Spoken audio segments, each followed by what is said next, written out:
नमस्कार। मैं यशपाल हंस करनाल से ज्योतिष की चर्चा पर।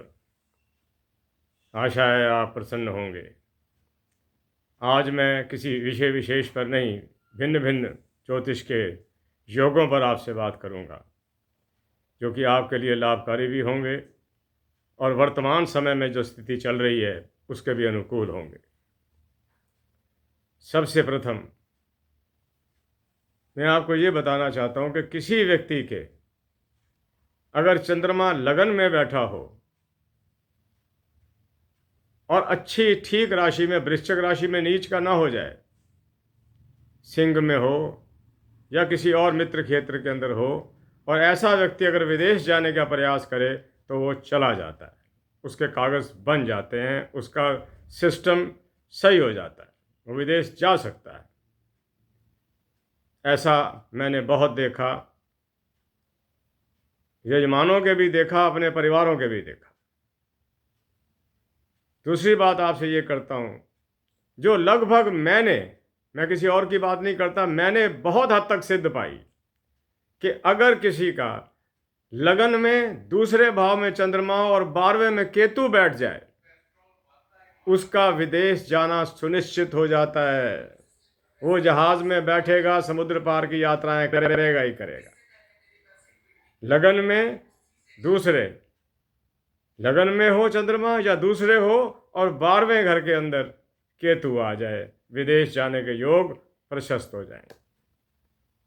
और मैंने ये भी देखा कि ऐसे लोग वहाँ जाकर सेटल भी हो जाते हैं, ये नहीं कि वो वापस आ रहे हो, वहाँ जाकर उनको अच्छा। एक चीज़ मैंने और देखी कि अगर किसी का शनि और चंद्रमा लगन में चले जाएं, वो भी विदेश जाएगा। कन्या हो तो विवाह उपरांत जा सकती है, चंद्रमा हो तो कन्या विवाह उपरांत जा सकती है, उसका पति वहाँ रहता हो, ऐसा हो सकता है। ऐसा आपने अक्सर देखा होगा कि लड़का वहाँ रहता है, रिश्तेदारी में है, वहीं बात चला देते हैं, बात हो जाती है, बन जाती है। एक और बात बताता हूँ, विदेश जाने पर हमने एक किस्म से एक रिसर्च ही करी कि आज बहुत लोग विदेशों में जा रहे हैं, कौन कौन से ग्रह ले जा रहे हैं। आप बड़े हैरान होंगे कि 12वें घर में अगर मंगल बैठ जाए तो ये भी आदमी को विदेश ले जाता है, और वहाँ जाकर उससे कोई बिजनेस करवा देगा, कोई दुकान खुलवा देगा, कोई ऐसी दुकान खुलवा देगा जो ईटेबल सामान की होगी, खाने पीने की चीज़ों की। ये देखे हमने, कई देखे, याद रखिएगा।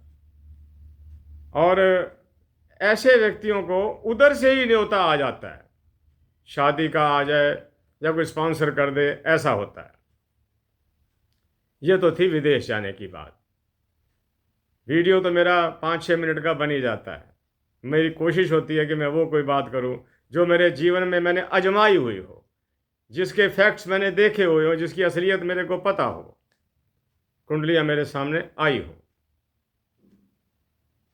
भगवान राहु को हम बहुत इंपॉर्टेंस, महत्व नहीं देते, लेकिन 2 जगह आकर ये महत्व ले जाता है, बल्कि 3 जगह पर महत्व ले जाता है। अगर किसी का राहु तीसरे घर में बैठ जाए, पुरुषार्थी होगा, अपना काम करने में दक्ष होगा। शनि और राहु अगर इकट्ठे बैठे, शनि और राहु अगर इकट्ठे बैठे, मैंने अक्सर देखा है कि ऐसे लोग अपना काम लेने में बड़े चतुर होते हैं। बुद्धिमान कहूं, चतुर क्यों कहूं, बुद्धिमान कहूं। लेकिन उनको एक त्रुटि अवश्य रहती है कि वो मित्रता को लगाना भी जल्दी जानते हैं, तोड़ना भी जल्दी जानते हैं, थोड़ा सा रोगी भी रह जाते हैं। ये शनि राहु की, क्योंकि दोनों एक दूसरे को काट रहे होते हैं, दोनों पापी ग्रह हैं।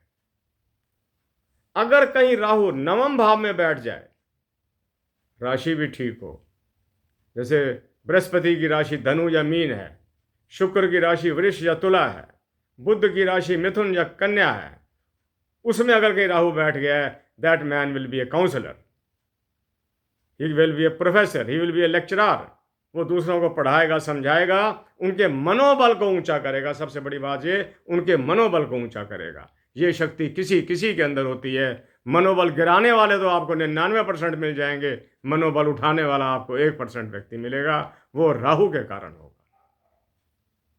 राहु के अंदर अगर राहु 10वें घर में बैठ जाए, वो व्यक्ति राजनीति पर ही चर्चा करता रहेगा, उसका विषय ही बात करने का राजनीति होगा, और वो राजनीतिक कामों के अंदर हस्तक्षेप भी करेगा, और हो सकता है कि वो राजनीति के क्षेत्र के अंदर उन्नति भी कर जाए, बन भी जाए कुछ। ये दशम भाव का है। एक बात अंतिम आपसे और करता हूं, 6 मिनट होने को आ रहे हैं। अगर किसी व्यक्ति के उच्च का मंगल चतुर्थ भाव में बैठ जाए, याद रखना मेरी बात, और साथ में कहीं केतु बैठ जाए, मैंने केतु के बारे में आपको बता रखा है ना कि केतु जिस ग्रह के साथ जिस स्थिति में बैठेगा उसकी उसी स्थिति को बढ़ा देगा। अगर उच्च के मंगल के साथ केतु बैठ गया तो मंगल की उच्चता 40 गुना और बढ़ जाएगी।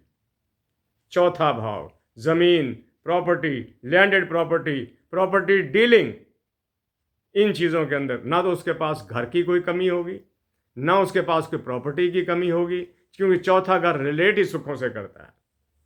उसके पास हमने देखे, अपनी आंखों से देखे, मिलते जुलते रहते हैं आज भी, इस आयु में भी, कि उन्होंने अपनी युवावस्था के अंदर प्रॉपर्टी डीलिंग के ही काम किए। उच्च का मंगल चतुर्थ भाव में था, मकर राशि का मंगल चतुर्थ भाव में था, साथ में केतु था। मंगल चूंकि ज़मीनों और जायदादों का मालिक है, उसने उनकी ज़मीनों और जायदादों में वृद्धि करनी शुरू कर दी।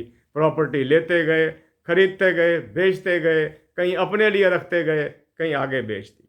ये मैंने अपनी आंखों से देखा, और इसमें मैंने वो पाई। शुक्र के बारे में तो मैं आपको बताता रहता हूँ कि हर ग्रह किसी ना किसी दूसरे घर, 5वें घर, 7वें घर, 9वें घर में जाकर ताकत पकड़ता है। महाराज शुक्र अकेले ऐसे हैं जो 12वें घर में ताकत पकड़ते हैं। 12वें घर में चले जाएं, वो व्यक्ति निर्धन नहीं हो सकता। उसके पास धन और ऐश्वर्य, सुख, साधन, अच्छा पहनने, अच्छा खाने, अच्छा बोलने की उसके अंदर कला होगी। उसको दूसरे को परखने की गजब कला होगी, और दूसरे की सेवा किस समय किस प्रकार करनी चाहिए, ये भी आर्ट और कला उसके पास होगी। मेरे प्यारे बंधुओं, बातें बहुत होती हैं, आपसे करता रहता हूँ। आपके सब्सक्रिप्शन बहुत बढ़ रहे हैं, उसके लिए धन्यवाद। आपकी लाइकिंग बढ़ रही है, उसके लिए धन्यवाद।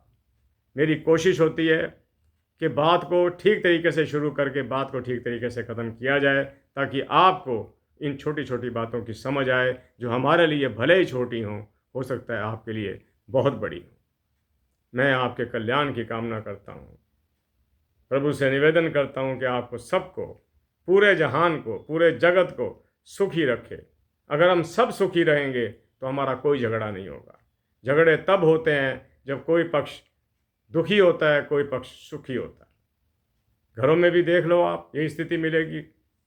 अपने कॉलोनीज़ के अंदर देख लो, यही मिलेगी। जब हम सब समानता को प्राप्त कर जाते हैं तो हमारे प्रेम बढ़ जाते हैं। ईश्वर करे कि हमारे प्रेम बढ़े, हम सुखी रहें, हमारी संतानें हमारी आज्ञा में हो, घर के अंदर खुशहाली का वातावरण रहे, झगड़े ना हो तो उसकी आवाज़ घर की 4 दीवारी तक रहे, बाहर ना जाए। इसी के साथ मैं यशपाल हंस आज्ञा लेता हूँ। जय जगत, जय भारत, नमस्कार।